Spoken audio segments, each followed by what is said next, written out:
2000 টাকার কার্ড নিতে 1000 টাকা ঘুষ দেওয়া লাগবে না তো? তাহলে ঘুষ, চাঁদাবাজি সেটা যদি আমরা নির্মূল না করতে পারি, এই সকল সুযোগ সুবিধা কি জনগণের কাছ পর্যন্ত পৌঁছাবে?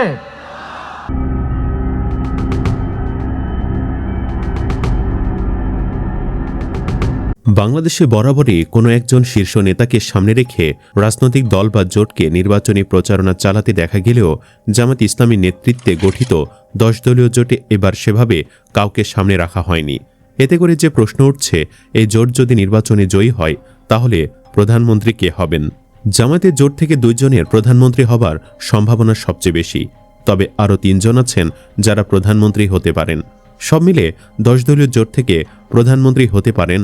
চলুন একে একে তাদের সম্পর্কে জেনে নেওয়া যাক। Number 1, doctor Shafiqur Rahman.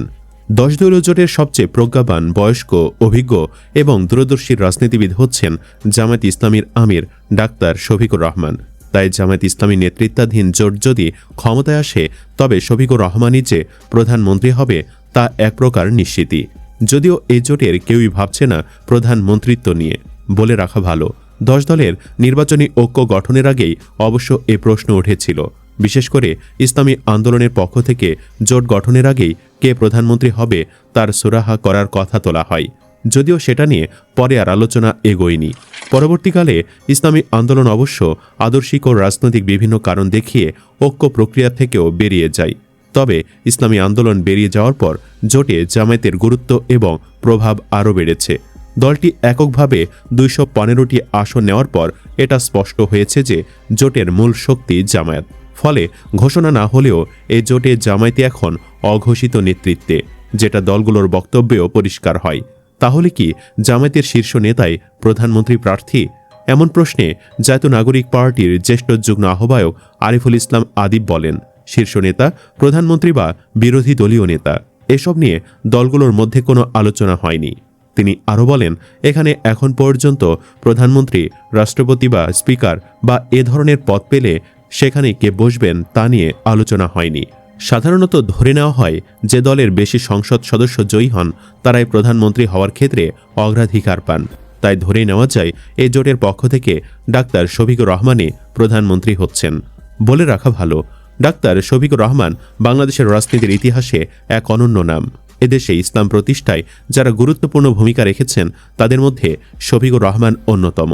ব্যক্তিগত, পারিবারিক, পেশাগত ও জাতীয় রাজনৈতিক জীবনে তিনি সততা, যোগ্যতা ও মেধার স্বাক্ষর রেখে চলেছেন। নাম্বার 2, নাহিদ ইসলাম। ডাক্তার শফিকুর রহমান যদি কোনো কারণবশত প্রধানমন্ত্রী না হন তবে এই চেয়ারে বসার জন্য সবার আগে যার নাম আসবে তিনি জুলাই যোদ্ধা এবং জাতীয় নাগরিক কমিটি এনসিপির প্রধান নাহিদ ইসলাম। জামায়াতের সাথে জোট গঠনের আগেই নাকি জানিয়ে রাখা হয় তাদের জোট যদি ক্ষমতায় আসে তবে নাহিদ চাইলেই প্রধানমন্ত্রী হতে পারবে। এমন দাবি করেছিল ডাকসুর পরাজিত ভিপি প্রার্থী আব্দুল কাদির। যদিও নাহিদ চান না তিনি প্রধানমন্ত্রী হবেন।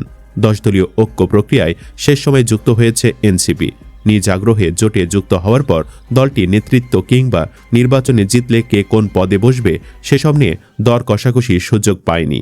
আবার এসব ইস্যুতে নিজেদের চাহিদা জানানোর মতো অবস্থাতেও নেই দলটি। তবে জামায়াত ইসলামী যদি নাহিদকে প্রধানমন্ত্রী হিসেবে সিলেক্ট করে তবে তিনি এই পদ খুব ভালো মতোই সামলাতে পারবেন, তাতে কোনো সন্দেহ নেই। তবে তার অভিজ্ঞতা নিয়ে প্রশ্ন উঠতে পারে। উল্লেখ্য, হাসিনা বিরোধী আন্দোলনের মুখ্য সমন্বয়ক হিসেবে আবির্ভূত হয়ে দেশের রাজনীতিতে এক বিশাল স্রোত তৈরি করেন নাহিদ। তার নেতৃত্বে বিস্তৃত ছাত্র ও নাগরিক সমর্থিত আন্দোলন সরকার পরিবর্তনের পথে বড় ভূমিকা পালন করে এবং এতে প্রয়োজনে দেশের দীর্ঘ সময় ক্ষমতায় থাকা প্রধানমন্ত্রীকে দায়িত্ব ছাড়তে বাধ্য করে। তিনি পরে অন্তর্বর্তী সরকারের উপদেষ্টা এবং এরপর এনসিপি গঠনে নেতৃত্ব দিয়েছেন। নাম্বার 3, আল্লামা মামুনুল হক। নাহিদের পর এ জোট থেকে প্রধানমন্ত্রী হবার আরেকজন যোগ্য দাবিদার খেলাফত মজলিসের প্রধান আল্লামা মামুনুল হক। তিনি দীর্ঘদিন ধরেই হাসিনা বিরোধী ছিলেন, এজন্য তাকে কারাভোগও করতে হয়েছে। যদিও মামুনুল হক চান না প্রধানমন্ত্রী হতে। মামুনুল হক মনে করেন এই জোট থেকে শফিকুর রহমানই প্রধানমন্ত্রী হবার যোগ্য। প্রধানমন্ত্রী হবার বিষয়ে মামুনুল হক বলেন, জামায়াত 2/3 বেশি আসনে নির্বাচন করছে, কাজে এখানে প্রধান বা মুখ্য ভূমিকা তাদেরই। যদি আপনি বিএনপি জোটে বড় দল হিসেবে বিএনপির শীর্ষ নেতাকে ধরেন তাহলে আমাদের জোটেও বড় দল আছে, সেই দলের নেতাও তো একজনই আছে। যদিও ঝামেলা বাঁধে আরেক জায়গায়, কারণ জামায়াত ইসলামী নিজে বলেনি শফিকুর রহমান প্রধানমন্ত্রী হবে। দলটি অবশ্য নেতৃত্বের বিষয়ে এখনই কোনো সিদ্ধান্ত নিতে চায় না। বিশেষ করে জামায়াতের একক নেতৃত্ব বা প্রাধান্য নিয়ে এর আগে ইসলামী আন্দোলনের আপত্তির নজির থাকায় জামায়াত চায় নির্বাচনের পরই এর সুরাহা হবে। জামায়াত ইসলামীর কেন্দ্রীয় সেক্রেটারি জেনারেল মিয়া গোলাম পরওয়ার বলেন, নির্বাচন হয়ে গেলে পরে যাদের সঙ্গে সমঝোতা হয়েছে তারা কে কতটি আসন পেয়েছে সেটা দেখা যাবে। তখন সেটার ভিত্তিতেই শীর্ষ নেতারা সিদ্ধান্ত নেবেন। তবে দলের পক্ষ থেকে আমরা তো আমাদের শীর্ষ নেতাকে সামনে রাখব। নাম্বার 4, কর্নেল অলি আহমেদ। অলি আহমেদও প্রধানমন্ত্রী হবার যোগ্য দাবিদার। তিনি জামায়াত ইসলামীর 10 দলীয় জোটের অন্যতম দল লিবারেল ডেমোক্রেটিক পার্টির প্রধান। দলটি আগে বিএনপি নেতৃত্বাধীন 20 দলীয় জোটের অন্যতম শরিক দল ছিল। এলডিপির প্রতিষ্ঠাতা সভাপতি কর্নেল অবসরপ্রাপ্ত অলি আহমদ একজন খেতাবপ্রাপ্ত বীর মুক্তিযোদ্ধা। মুক্তিযুদ্ধে অবদানের জন্য বীর বিক্রম খেতাব পান তিনি।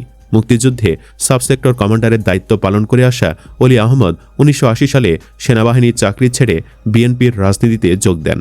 বিএনপির 1991 থেকে 96 মেয়াদের সরকারে যোগাযোগ মন্ত্রী ছিলেন তিনি।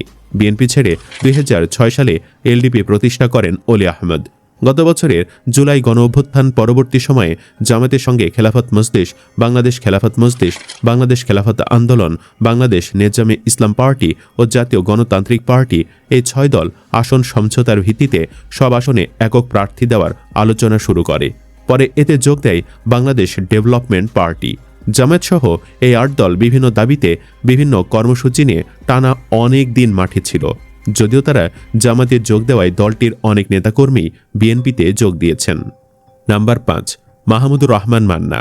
নাগরিক ঐক্যের সভাপতি ও গণতন্ত্র মঞ্চের অন্যতম শীর্ষ নেতা মাহমুদুর রহমান মান্না শেষ পর্যন্ত জামায়াত ইসলামী নেতৃত্বাধীন নির্বাচনী জোটে শরিক হতে যাচ্ছেন বলে রাজনৈতিক মহলে জোর গুঞ্জন শুরু হয়েছে। 2 দলের অভ্যন্তরীণ সূত্রগুলো বলছে, আগামী 2-1 দিনের মধ্যেই এই জোটবদ্ধ হওয়ার বিষয়টি আনুষ্ঠানিকভাবে প্রকাশ করা হতে পারে।